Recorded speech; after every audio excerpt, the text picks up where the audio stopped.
नमस्कार सभी माताओं और बहनों को स्वागत है आपका हमारे चैनल कथा आरती संग्रह में, जहां हम आपके लिए लाते हैं भारतीय परंपराओं और त्योहारों की अनमोल कहानियां।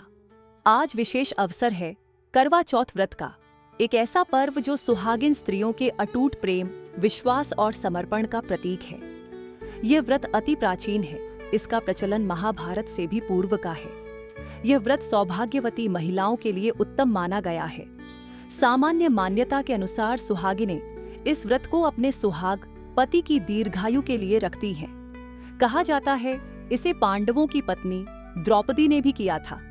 ये व्रत कार्तिक कृष्ण पक्ष को चंद्रोदय चतुर्थी में किया जाता है। तो आइए जानते हैं करवा चौथ व्रत कथा और व्रत की विधि। व्रत की विधि। कार्तिक मास के कृष्ण पक्ष की चतुर्थी को करवा चौथ कहते हैं। सुहागवती स्त्रियों के लिए यह बहुत ही श्रेष्ठ व्रत है। स्त्रियां इस व्रत को पति के दीर्घजीवी होने के लिए करती हैं। इस दिन सुहागिन स्त्रियां चावल पीसकर दीवार पर करवा चौथ बनाती हैं, जिसे वर कहते हैं। इस करवा चौथ में पति के अनेक रूप बनाए जाते हैं तथा सुहाग की वस्तुएं जैसे चूड़ी, बिंदी, बिछुआ, मेहंदी और महावर आदि के साथ साथ दूध देने वाली गाय, करुआ बेचने वाली कुम्हारी, महावर लगाने वाली नाइन, चूड़ी पहनाने वाली मनिहारिन, 7 भाई और उनकी इकलौती बहन, सूर्य, चंद्रमा, गौरा और पार्वती आदि देवी देवताओं के भी चित्र बनाए जाते हैं। सुहागिन स्त्रियों को इस दिन निर्जल व्रत रखना चाहिए। रात्रि को जब चंद्रमा निकल आए तब उसे अर्घ्य देकर भोजन करना चाहिए। पीली मिट्टी की गौरा बनाकर उसकी पूजा करनी चाहिए। यदि दीवार पर करवा चौथ बनाने में कोई असुविधा हो तो करवा चौथ का चित्र बाजार से लाकर दीवार पर चिपकाया जा सकता है। करवा चौथ व्रत कथा। एक साहूकार था जिसके साथ बेटे और एक बेटी थी। 7 भाई व बहन एक साथ बैठकर भोजन करते थे।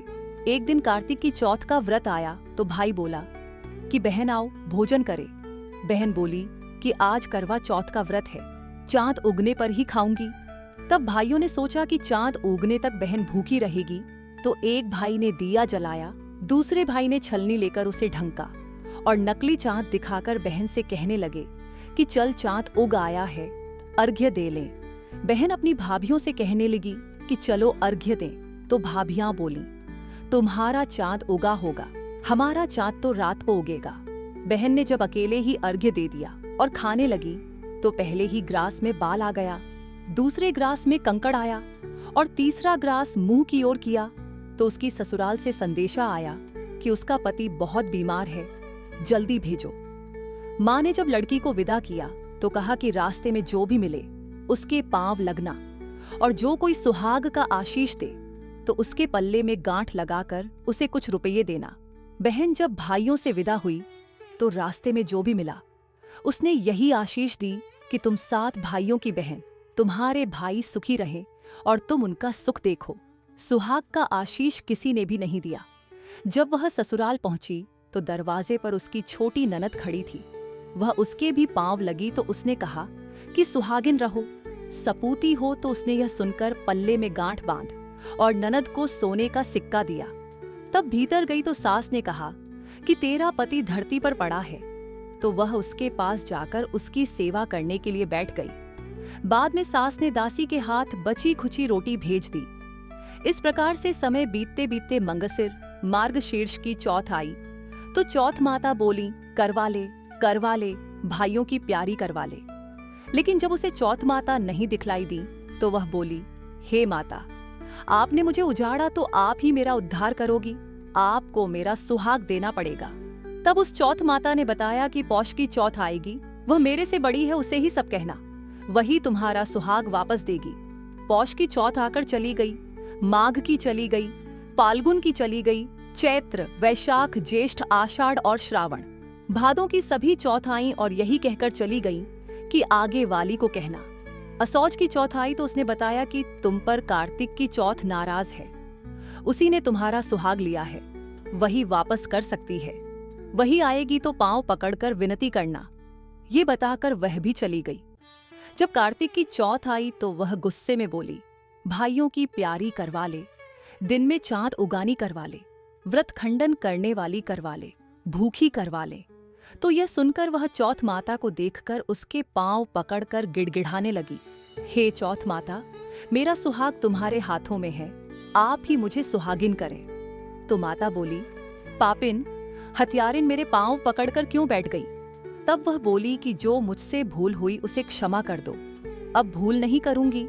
तो चौथ माता ने प्रसन्न होकर आंखों से काजल, नाखूनों में से मेहंदी और टीके में से रोली लेकर छोटी उंगली से उसके आदमी पर छींटा दिया। तो वह उठकर बैठ गया और बोला कि आज मैं बहुत सोया। वह बोली, क्या सोए, मुझे तो बाहर महीने हो गए, अब जाकर चौथ माता ने मेरा सुहाग लौटाया। तब उसने कहा कि जल्दी से माता का पूजन करो। जब चौथ की कहानी सुनी, करवा का पूजन किया तो प्रसाद खाकर दोनों पति पत्नी चौपड़ खेलने बैठ गए। नीचे से दासी आई, उसने उन दोनों को चौपड़ पांसे से खेलते देखा तो उसने सासू जी को जाकर बताया। तब से सारे गांव में यह बात प्रसिद्ध होती गई कि सब स्त्रियां चौथ का व्रत करें तो सुहाग अटल रहेगा।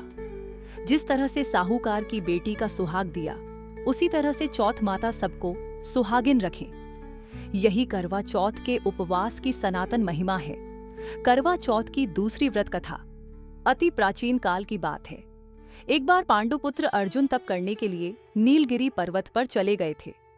इधर पांडवों पर अनेक मुसीबतें पहले से ही थीं।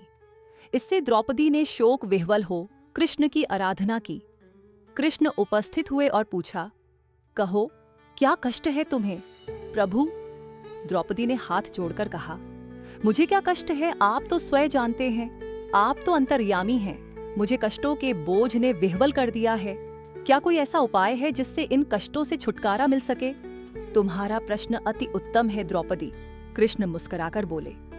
यही प्रश्न एक बार पार्वती जी ने शिवजी से कर दिया था। तब श्री शिवजी ने करवा चौथ का विधान बताया था। द्रौपदी ने पूछा, फिर प्रभु करवा चौथ की जानकारी मुझे भी दीजिए और उसकी कथा कहिए।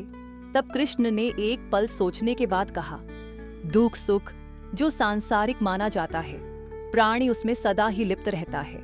मैं तुम्हें अति उत्तम करवा चौथ व्रत की कथा सुनाता हूँ, इसे ध्यान से सुनो। प्राचीन काल में गुणी विद्वान धर्मपरायण एक ब्राह्मण रहता था। उसके 4 पुत्र तथा एक गुणवती सुशील पुत्री थी। पुत्री ने विवाहित होकर चतुर्थी का व्रत किया, किंतु चंद्रोदय से पूर्व ही उसे क्षुधा ने बाध्य कर दिया। इससे उसके स्नेही भाइयों ने छल से पीपल की आड़ में कृत्रिम चंद्रमा बनाकर दिखा दिया। लड़की ने अर्घ्य दे भोजन कर लिया। भोजन करते ही उसके पति की हृदय गति बंद हो गई। इससे दुखी हो उसने अन्न जल त्याग दिया। उसी रात्रि में इंद्राणी भूविचरण करने आई। ब्राह्मण पुत्री ने उससे अपने दुख का कारण पूछा। इंद्राणी ने बताया, तुम्हें करवा चौथ व्रत में चौथ दर्शन से पूर्व भोजन कर लेने से यह कष्ट मिला है। तब उस लड़की ने अंजलि बांधकर विनय की कि इससे मुक्त होने का कोई उपाय बताइए। इस पर इंद्राणी ने कहा, यदि तुम विधि पूर्वक अगली करवा चौथ का व्रत करो तो तुम्हारे पति पुनर्जीवित हो जाएंगे। कन्या ने ऐसा करने का वचन दिया तो उसका पति स्वस्थ हो गया। इस पर उस कन्या ने वर्ष भर प्रत्येक चतुर्थी का व्रत किया और अनंत अखंड सुहाग प्राप्त किया। श्री कृष्ण ने कहा, हे द्रौपदी, यदि तुम इस व्रत को करोगी तो तुम्हारे सभी संकट टल जाएंगे। इस प्रकार द्रौपदी ने यह व्रत किया और पांडव सभी क्षेत्रों में विजयी हुए।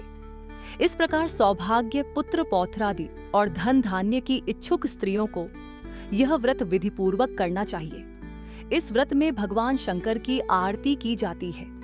करवा चौथ की तीसरी व्रत कथा एक ब्राह्मण परिवार में 7 बहुएं थीं। 6 बहुओं के मायके वाले बहुत अमीर थे। इसी कारण ससुराल में उनका बड़ा मान था, परंतु छोटी के मायके में कोई न था। वह घर का सारा काम काज करती, सबकी सेवा करती, पर कोई भी उससे प्यार नहीं करता। सभी दुत्कारते रहते। 30 त्योहारों पर भी जब उसके मायके से कोई न आता तो वह बहुत दुखी होती। हर वर्ष की तरह इस वर्ष भी करवा चौथ का व्रत आया। अन्य बहुओं के मायकों से उनके छोटे भाई करवा लेकर आए, पर छोटी के मायके में यदि कोई होता तो करवा भी लाता। सास भी छोटी को ही खरी खोटी सुना रही थी। वह दुखी हो घर से निकल पड़ी और जंगल में जाकर रोने लगी। एक नाग बहुत देर से उसका रोना सुनता रहा। अंत में वह अपने बिल से निकल आया तथा छोटी बहू से पूछने लगा, बेटी क्या बात है, तुम रो क्यों रही हो? छोटी बहू बोली, आज करवा चौथ है, मेरा कोई भाई नहीं है। यदि मेरा कोई भाई होता तो आज जरूर करवा लेकर आता। नाग को छोटी बहू पर दया आई। नाग ने कहा, बेटी तुम घर चलो, मैं अभी करवा लेकर आता हूँ। थोड़ी देर बाद नाग ससुराल पहुंचा। ससुराल वाले इतना सामान देखकर चकित हो गए। सास भी प्रसन्न हो गई। सास ने प्रसन्न मन से छोटी बहू को नाग देवता के साथ भेज दिया। नाग देवता ने छोटी बहू को अपना सारा महल दिखाया और कहा, जितने दिन चाहो आराम से रहो, मन चाहा खाओ, मन चाहा पहनो, पर एक बात याद रखना, सामने रखी नांद कभी मत खोलना।